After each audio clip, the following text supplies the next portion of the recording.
Anda kembali di Kompas Bisnis Saudara, kita akan masih membahas terkait dengan prospek saham FAS yang merupakan induk dari merek dagang KFC setelah ada investor baru yaitu afiliasi Haji Ihsan yang masuk. Nah, kami sudah bergabung bersama dengan Novi Vianita, analis saham Panin Sekuritas. Selamat pagi, Mbak Novi.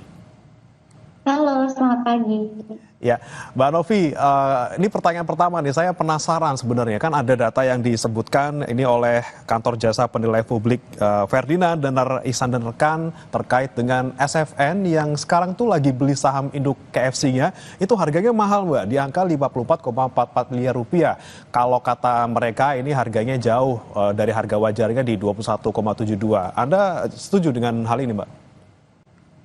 Ya baik. Memang kalau dilihat dari nilai transaksinya ya betul itu tidak wajar karena nilai transaksinya itu dia kan 54 miliar ya, sedangkan berdasarkan peraturan OJK kalau kita mempertimbangkan batas atas dan bawah itu untuk batas atasnya aja untuk nilai wajar ada di 23,3 miliar, sedangkan batas bawahnya itu ada di 20 miliar. Jadi memang bisa dikatakan untuk transaksinya itu yang sebesar 54 miliar itu tidak wajar ya Mas ya. Dan kemarin saya sempat cek-cek gitu ya mengenai nilai wajar berdasarkan PB gitu ya.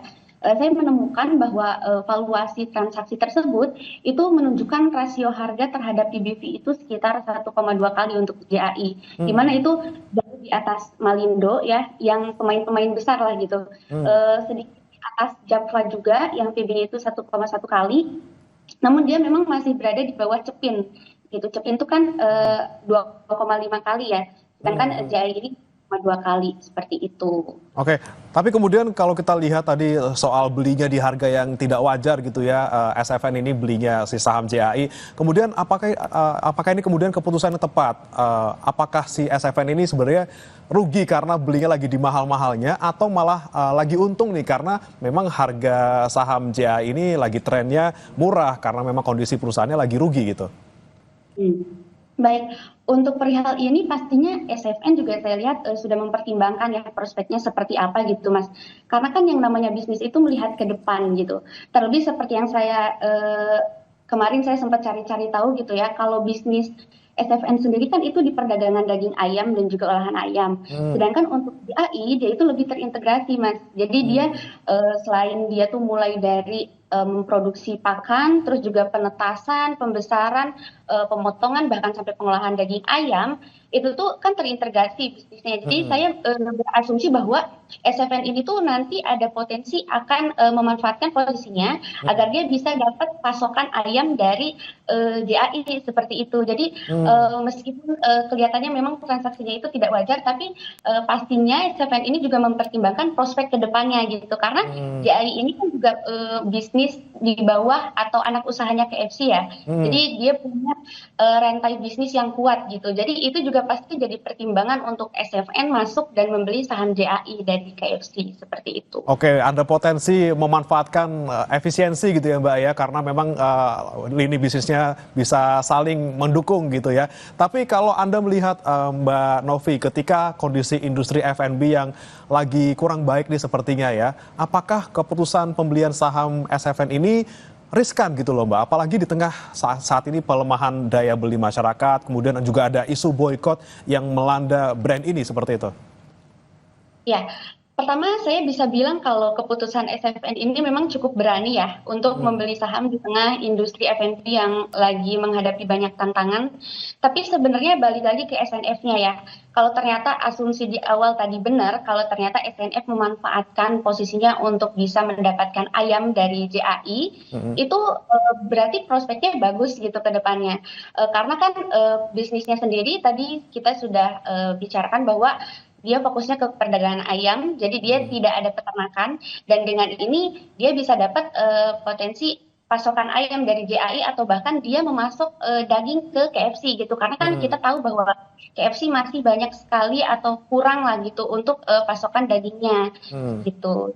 Oke, jadi ada itu tadi ya Mbak, sekali lagi terkait dengan potensi adanya efisiensi dalam rantai pasokan ayam gitu ya. Kemudian Mbak Novi, yang kami cermati juga yang menarik tadi sempat disampaikan juga di segmen sebelumnya terkait dengan saham PT FAS ini yang melambung di tanggal 4 Juni. Itu ketika memang kemudian ada kabar pembelian saham JAI oleh SFN.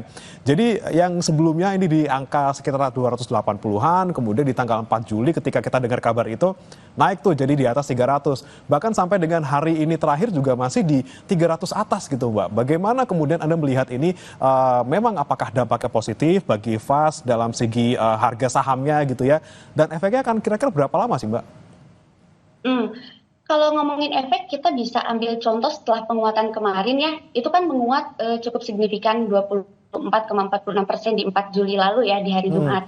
Dan ternyata singkat banget karena di hari Seninnya itu ternyata dia walaupun menguat tapi closing price-nya itu masih ada atau ditutup melemah dibanding opening price-nya di hari Senin gitu. Dan ternyata di Selasa sampai Rabu juga masih melanjutkan pelemahan. Jadi memang biasanya kalau terkait dengan momentum gitu ya, aksi korporasi seperti ini biasanya singkat sih Mas untuk efeknya ya. Itu bisa ada yang mingguan atau bahkan juga di bawah 1 minggu seperti itu. Nah, tapi kalau misalkan nih kita mau lihat dari POV fundamental, kira-kira efeknya bakalan kayak gimana, berapa lama, itu juga butuh waktu, apalagi kalau untuk fundamental ini. Karena kan kalau fundamental kita lihat ke depan ya, dan untuk pembangunan tempat produksinya saja sekarang tuh masih dalam proses. Jadi at least mungkin kita butuh 1 sampai 2 tahun untuk bisa lihat efeknya kayak gimana gitu. Kalau dari POV fundamental, cuman kalau dari segi harga, ya itu biasanya sih singkat ya, mainnya momentum kalau kayak gini. Dan tadi juga saya sempat lihat chartnya, untuk FAS ini itu udah tembus MA5 ya gitu. Dan ada gap juga kan dari hari Kamis ke Jumat. Jadi ada potensi tuh nanti itu akan ada penutupan gap tersebut. Cuman ya belum tahu kapannya ya itu akan ditutup seperti itu Mas. Nah, tapi kemudian yang paling penting nih bagi investor ataupun trader misalnya yang kemudian melihat tren positif terakhir ini walaupun tidak terlalu masih fluktuatif gitu ya. Apa ini bisa jadi cukup pertimbangan gitu Mbak untuk beli saham FAS atau justru harus waspada karena takutnya tadi gitu ya efeknya hanya sementara, singkat, malah nanti nyangkut di atas gitu. Kalau untuk trader mungkin ini boleh ya bisa dipertimbangkan, tapi untuk investor karena jangka panjang better wait and see sih Mas, karena kondisi company saya tuh lihat kemarin cek laporan keuangannya itu masih rugi per kuartal 1 2025. Cuman memang saya mengapresiasi ya kinerja FAS ini karena dia walaupun rugi tapi ruginya tuh improve. Dari kuartal pertama 2024 dia tuh masih mencatatkan kerugian sekitar 196 miliar tapi improve ke minus 37 miliar di kuartal pertama ini. Dan dia juga mencatatkan penjualan yang tumbuh walaupun sebenarnya tipis sih, 1,8% year on year ya. Sehingga untuk 2025 ini saya sendiri masih memandang netral ya untuk FAS di tengah industri F&B yang masih banyak tekanan gitu ya, khususnya untuk food service yang masih tertekan karena pelemahan daya beli, terus juga perubahan preferensi. Dan kalau kita lihat pitnya Mas, ada CSMI, terus juga PTSP gitu ya, yang FC kalau tahu gitu. Itu juga masih mencatatkan kerugian seperti itu. Jadi memang industrinya masih tertekan sih saat ini. Oke, jadi untuk jangka panjang terutama untuk investor ini harus entarlah lihat dulu ya, karena memang ini kita curigai cuma aksi korporasi yang kemudian bisa naikin sesaat, tapi untuk trader masih bisa dipertimbangkan kira-kira nanti bagaimana nih mainin saham di PT FAS. Terima kasih Mbak Novi Vianita, analis saham Panin Sekuritas sudah bergabung bersama kami di Kompas Bisnis. Saudara, jangan beranjak, Sapa Indonesia Pagi akan kembali dengan informasi terkait dengan laporan terkini TNI Angkatan Laut yang melakukan evakuasi KMP Tunu Pratama Jaya di Selat Bali. Informasinya eksklusif usai jeda berikut ini.